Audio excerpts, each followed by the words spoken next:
Good evening. This is North Beach Community Television, Channel 13. We are located in beautiful downtown Ocean Shores, the jewel of the Washington coast.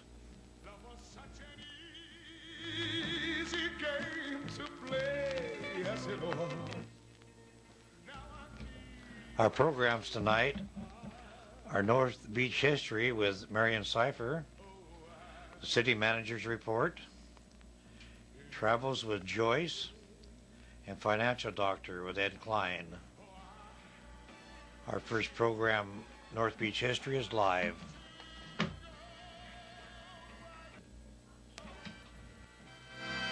She would not say.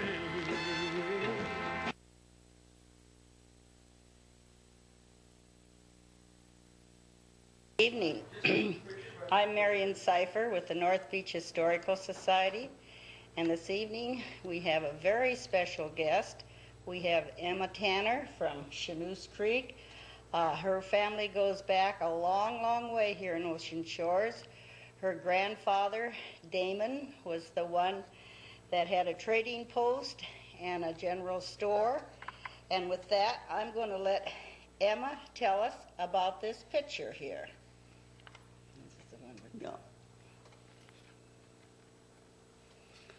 That sailboat there was a freight scow that was operated only by sail, delivering mail and goods all around North Bay and down as far as Westport, I guess, and up the river as far as Montezano sometimes. Oh. I was before any mechanized transportation by water.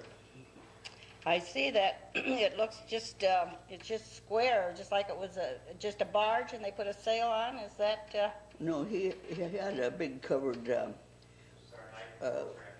area that goes down into the hull quite a little ways.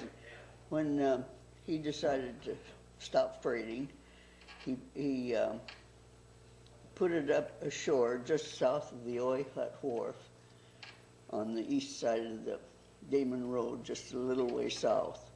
Mm-hmm. And that was with my grandfather's permission, because that gave my granddad a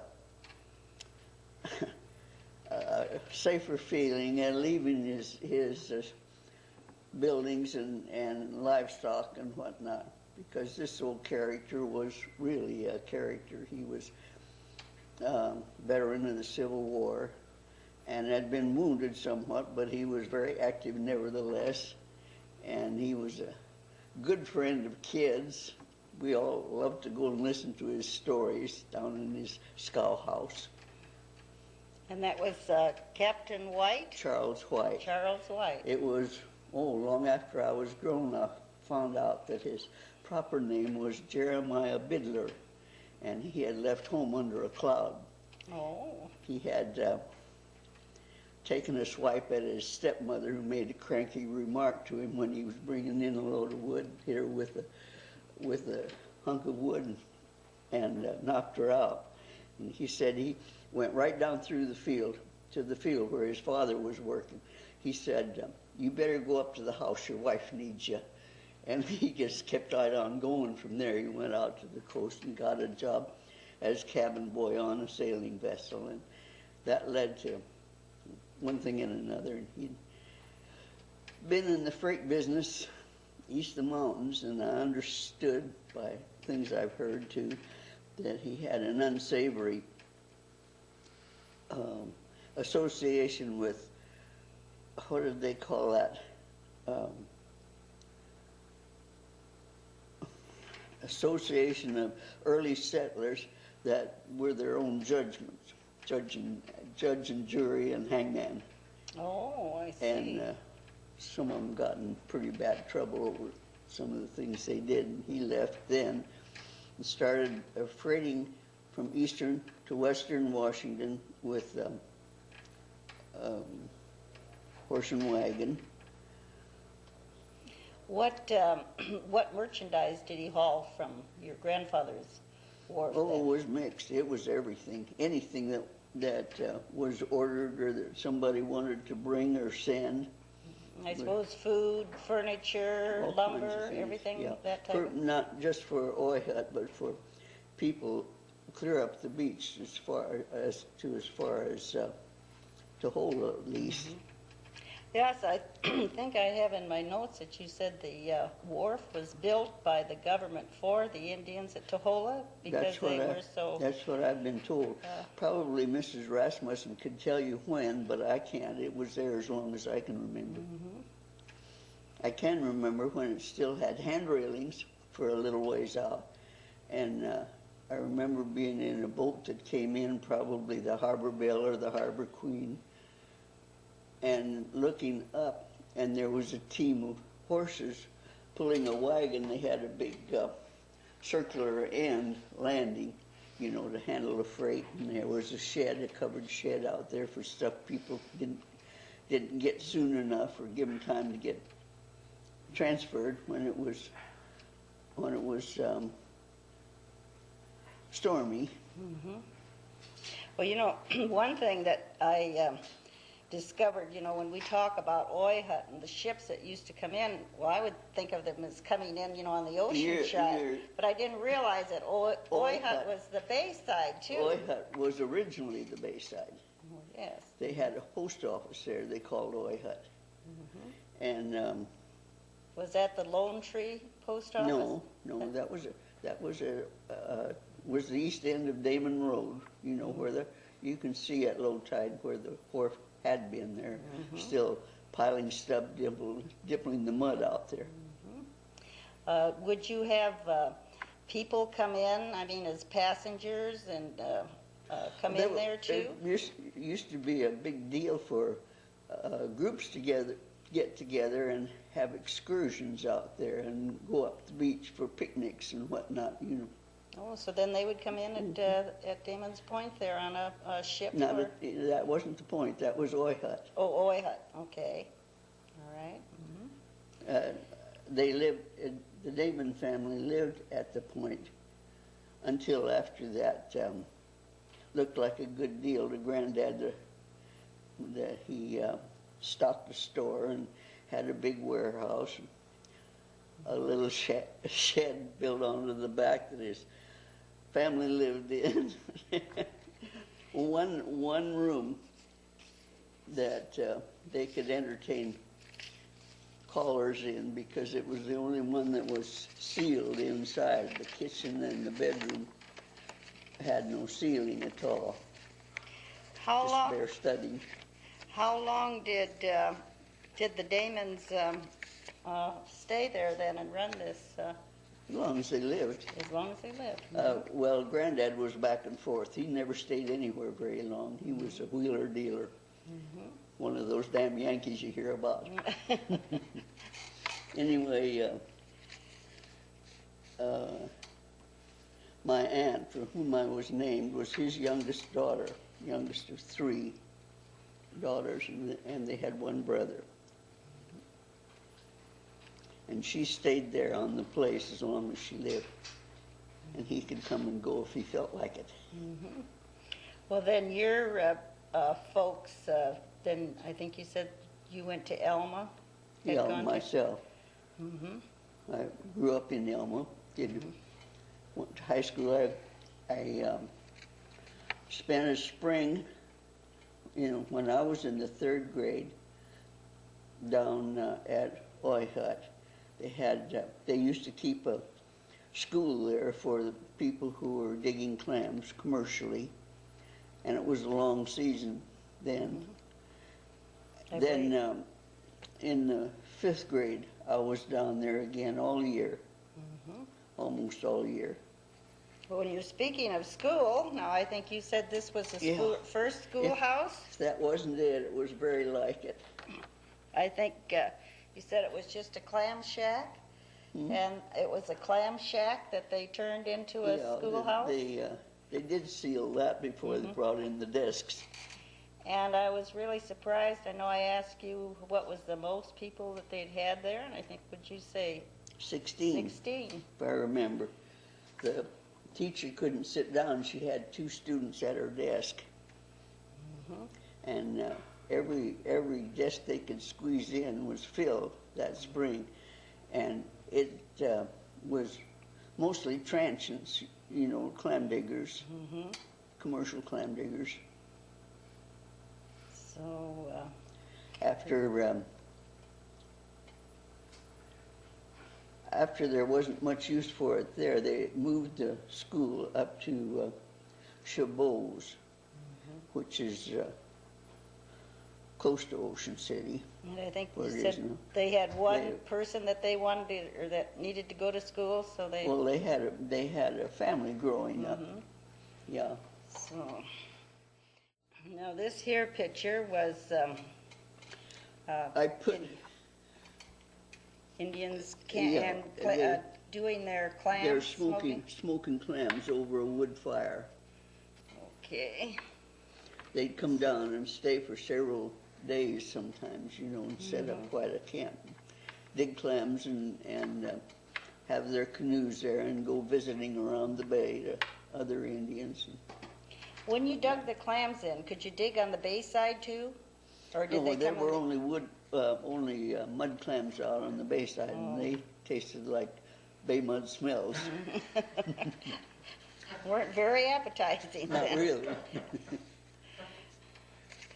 Let's see, we had some nice pictures here of dugout canoes that you said used to come up by your grandfather's. There was, This is the one that's in the boat. Let's see. yeah, that's one that he's Oh, been here. all around. This is the one there on the. Well, that's one probably taken from the dock, the wharf looking south. There were quite a number of them used to go back and forth from the beach to town through Oyehut, and they were using their canoes there all the time, and they'd ditch them up in the brush and leave them till they came back again, or till they gave somebody permission to use them. And some of them were still in good shape when we were kids. And we asked my aunt one time if we dared take one out, and she said, "Don't touch it." She said, if they may never come back for it, but if they did and it had been handled or moved, they would be really upset. Yes, I can imagine. Now, did they take these out into the ocean too? Were these ocean? I think they had bigger ones mostly for that. I don't know that local Indians did go out very much. That Samson I was telling you about wore the black hat. He was supposed to have gone right out through the surf with his canoe and rescued some people from a boat wreck, you know, that got out of. That wasn't the Carruthers, was it? Oh, it was long before that. Oh. That might have been the Fawn. Oh. That all those iron rails came in on. But anyway, he was the only Indian in in this area who was allowed to keep his own home and his land. He had a federal grant to his land, and of course his family, his direct descendants, have been able to inherit it. And Because of that act of bravery and saving lives. Well, that's He was very quite an old interesting. character. He was a nice old boy. Everybody liked him. You don't remember his name or anything? Samson. But Samson. Samson This John. is Samson. Oh, that's then the property that's up there by Hogan's Corner. right. Then that's, I see. Well, I found this other picture here. It's one of the size of the my clams. My aunt was impressed with some great big clams we got one time. How would you like to dig into something like that?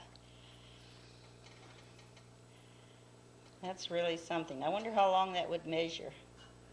I imagine that those shingles were put on at least 8 inches to the weather. Maybe more, I don't know. They may be shakes, you know, those can be put on in a lot different Uh, Also, I have heard that when they put the first jetty in, do you know anything about that? They said that they laid down a net or something No, to keep a the mat, mat.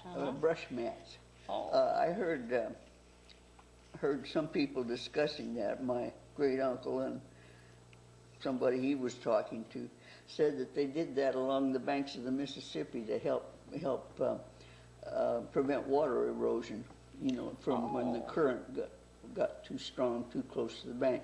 And I imagine they probably didn't have to do that after they got out beyond the shelf, you know, with the,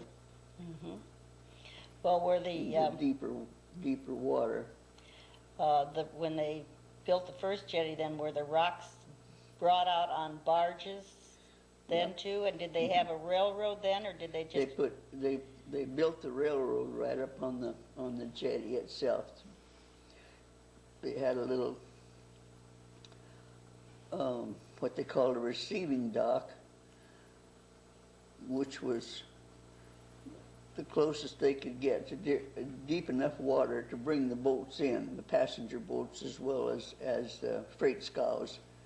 And these rock barges, they used to call them, came in. I've been told that a lot of that rock came from up around Rainier, not Mount Rainier, but the town of Rainier. Oh. Do you remember when the first when that first jetty was put in? I mean, do you remember hearing? I think it was finished. They finished it in 1916, and I am not sure when it started. Maybe Margaret Rasmussen could tell you, but I don't know. I don't remember. I just finished reading, what's his name's River Pioneers. But I didn't see anything in that would pertain to that, as far as I could tell. Your grandfather was sort of an investor too, wasn't he? Yes, he dealt in real estate and anything that anybody wanted to trade for. And then I have a note here that there was a Joe Snyder that lived here. He had a garden and orchard. Do you know anything about him? Yeah, I remember him. His the Joe Snyder that people here think about now was his nephew, and I can remember seeing him when he was down visiting his uncle when he was just a kid and I was a younger kid. He must have been homesteading then if he had an orchard. I don't know really whether he homesteaded or not. It's kind of hard to get track of the original homesteaders on that area because a good many of them changed quite a lot. There were there was an area they called Walker Flats that was out. I think that it was some of Boeing's ancestors or his grandfather or something like that. Yeah. Oh, in Seattle? Oh, I see. And I can remember going out across there from the beach into the east side, to the bay side, with a buggy, and there was still part of a plank fence was still up then. But they had been there and gone long since already.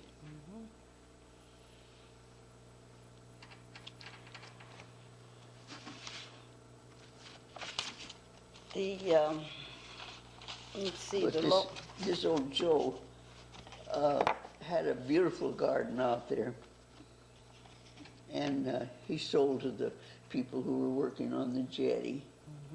Did all right for a few years. were there many, actually many homesteaders out here, or were there just a few? Not many, I guess. I think there were some Wetherills. Where their homestead was, I'm not sure. And there were others, too, but Granddad bought some of those parcels in when the people wanted to leave. after he was on the beach.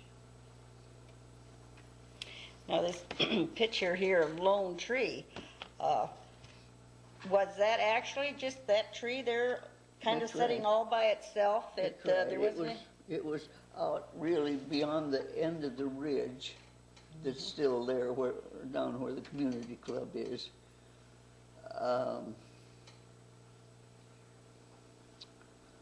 And so that was the landmark that they could tell when they were. It was because it was out there by itself, and from the water, from the sea, it must have looked like it was standing in the water. Emma, we're just really thankful and grateful that you could come this evening. This has been interesting. Well, we haven't had much on ocean shores, No. and we want to thank you again very, very much. And No, but that was all pasture. Then it was the willow brush that made it impossible to use all of that open area. When it grew in, then there was not enough pasture to run that cattle. I know it's kind of hard to imagine any grazing land in this area. Oh, it was beautiful grading. There's a native clover that's out there still that my granddad used to claim made better tasting beef than anything else they could find. Oh, well, that's interesting. It's good. It's nice to know there's still something left of the original. You can see it. It's a little pink blossom that stays close to the ground. It runs around the ground. Was that native to here then, or did someone plant that? I don't know whether anybody ever planted it or whoever planted it. But that's what their pasture was for the cattle business. Well, thank you again, and good night.